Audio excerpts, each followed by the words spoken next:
As a little girl, I used to feel enormously intrigued by the vastness of the universe.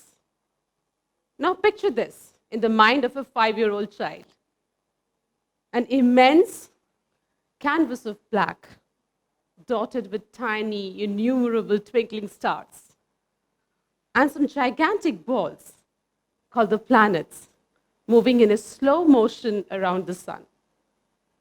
I was completely fascinated. And I had this very funny game that I played with myself as a child. I used to look above at the night sky and imagine if I could be seen from the largest star up there. But the largeness of the universe gave me the feeling of being so tiny that I knew that I could not be seen. Or even if I were to be seen, I would just be a small dot on the face of the universe. And ever since, my life has been a quest to see myself from a different perspective. Moving in time, at 16, I embarked on a journey as a professional dancer, and the stage became my world. It's safe to say that the stage morphed into the metaphor of the universe that lay ingrained in my mind since I was a child. And each time I've stepped on the stage for a performance, it has taught me something utterly meaningful about life. Today, as a mature woman, when I set a foot on the stage, I have a completely out of the world feeling. Everything melts in front of my eyes, and all that I can sense is the sprawling, dark vastness of the theater, my universe, heaving with the breath of thousands of people. But I'm sure that this feeling is not just exclusive to me. Every performer, every player, every athlete, every artist has the same feeling just before the big moment. Our bodies, our minds go numb. We are no more in our physical selves. We slip out of the roles that we play in our everyday life and become a part of the game or the art that is to unfold. In my case, I become one of the stage elements, like the props, the lights, the music, and blend with my fellow dancers. It's a strange feeling, I can say. There is this vacuum in the tummy, a weightlessness in the heart, a knowing that you're going to be part of a grand design. There is no anxiety, there is no fear, nothing to gain and nothing to lose. We almost attain a Zen state of mind called the Mushin. A mind in Mushin is numb to all worries that has happened in the past or may happen in the future. The mind recognizes now, the present moment, and we live in the present moment. Our minds don't plan, it merely acts, and the body moves forward with an indecipherable force. Now, this state of mind does not happen overnight. It's all in the journey. It has to be inculcated. Initially, there is this phase of wild excitement, of a careless abandon, where you feel high about every little thing that you achieve in life.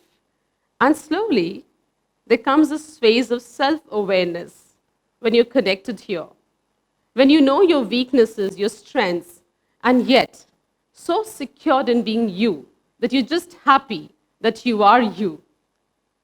I'm glad that I've had 25 years of journey as a dancer that gave me the opportunity to connect within.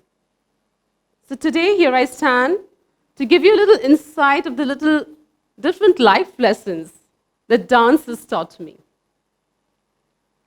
My career as a contemporary dancer began under the mentorship of two most iconic women the world of dance has ever seen, Dr. Manjushree Chaki Sarkar and her daughter, Ranjabati Sarkar, known world over, and the pioneers of the contemporary dance movement in India. I really consider myself very fortunate to have known them very early in my life, and the 12 years that I was associated with a dance company in Kolkata has been the most impressionable time in my life. It exposed me to a number of opportunities and experiences, each shaped my thoughts and has made me the person that I am today. And as I speak to you now, I recall a certain performance when I guess I was barely 18. So that day, I was very sick. I had a fever. And I was supposed to carry a very heavy brass pot on my hips for the dance. So my role was small, but yet I could not escape out of the performance because my mentors had always taught us that however small your role is, it is never insignificant.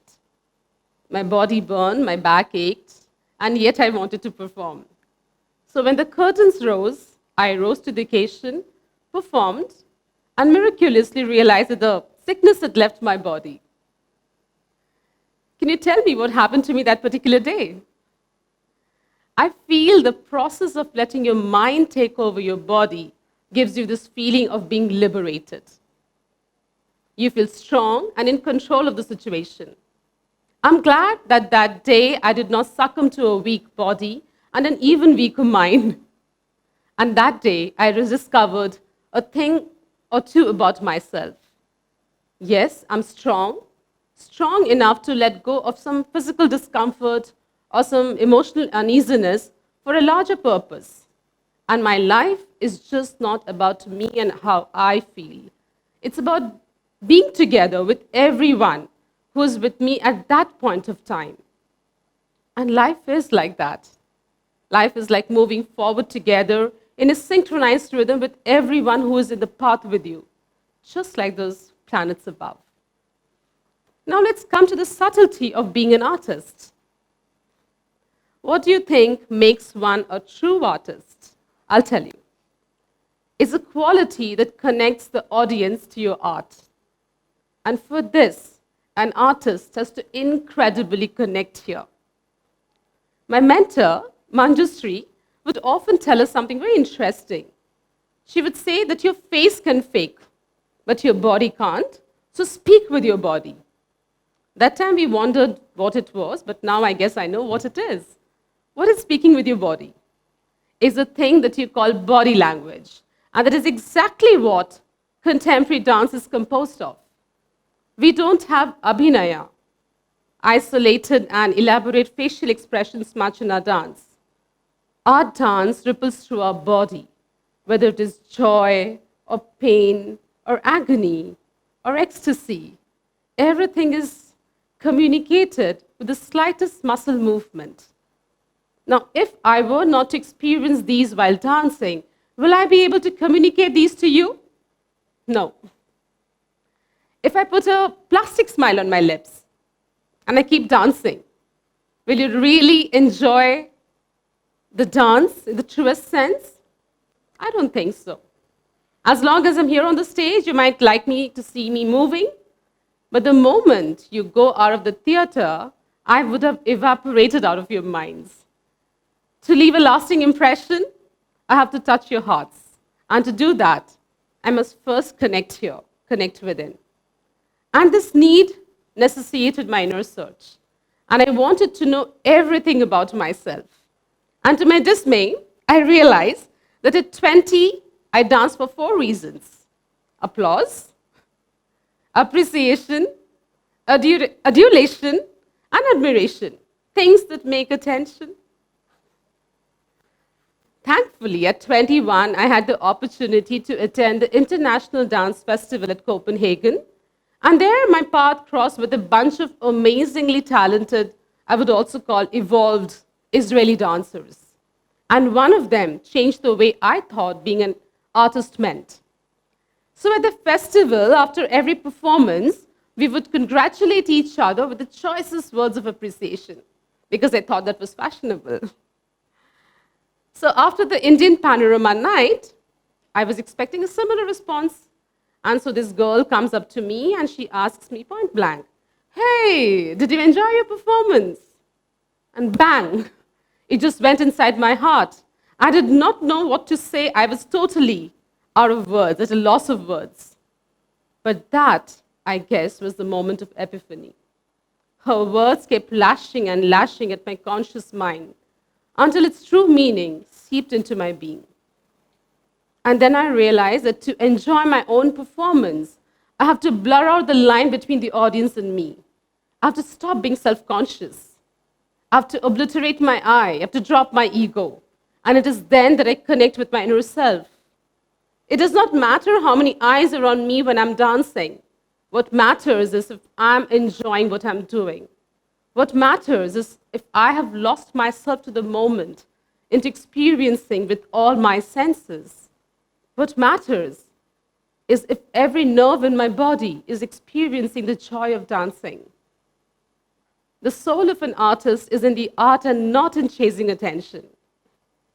If you're connected with your art, appreciation will come its way, and the universe will reward you with things called recognition, fame, and yes, money.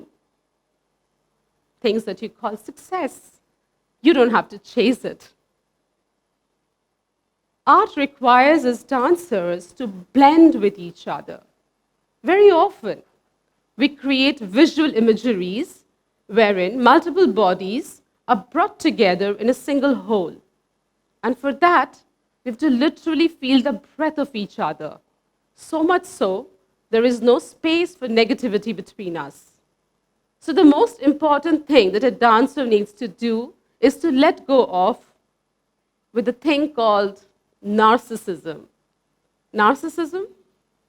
That particular state of mind where one feels illogically self-important and arouses this craving for attention. Now, let me tell you something very honestly. As human beings, we all love attention, right? We all want to be in the center stage and grab that fabled chair. But when it comes to performance, there is nothing called the fabled chair, and no one can own the center stage. At one point of time, I may be standing in the center stage, and the spotlights could be on me. But for the choreography demands something else, and for the very next moment, I might have to move out of my zone and allow another dancer to come and take the center stage. And this goes on in a dance performance. If you can picture a dance performance, then see what it is. You'll find the dancers on stage in a state of flux, moving, strutting across effortlessly, all in sync with each other, and yet dancing as a harmonious whole. How do they do it? They don't clash, they don't collide, they don't fall, there is no chaos. Does this bring to your mind the imagery of the planets above, moving in their own orbits at their own pace? And the combined rhythm of them contributes to the universal beauty. Dancers, I feel at times, are like those celestial bodies, each one aware of the different stage positions one has to take in a choreography, and yet tuned in and lost to the moment. They're in control and dignified of their movements and their emotions. You must have also seen in certain places in a choreography where many dancers come together in a single file, in a line. And the dancer who faces the audience is captured in the beautiful photographs, a breathtaking photograph. So what happens to those standing at the back of the line? They lose their faces and they become a mesh of arms and legs. So do they lose their identities? No. Their identities lie in the beautiful abstract picture that the bodies have contributed in constructing. We as dancers know very well that even if we are a little step behind another dancer, our space on stage is unique. We know that even if we lose our faces in a certain choreographic formation, our existence is significant.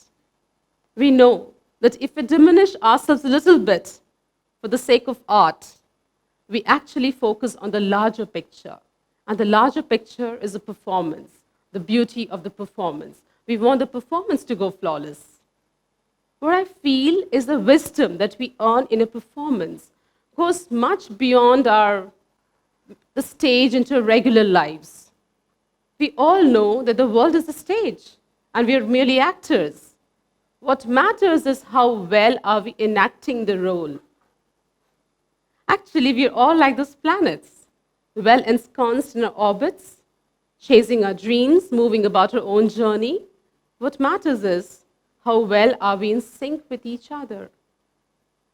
as professionals, as artists, as students, as individuals, our lives are going to be beautiful if this small meaning gets into our system. My words of wisdom here: always look from out of the box. Look at any situation in your life, whether it's career or relationships, from an outer zone. Maybe you can look down from a star the way I did when I was 5. And when you look up from there, what you notice is very different. Your perspective will change. You'll see that you're just a speck in the entire pattern.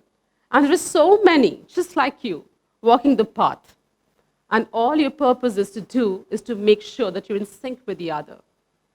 And if you can want to go a little beyond that, you may want to touch the life of another person by giving a little bit of yourself to others. And by being a giving person, you never reduce. You only grow further.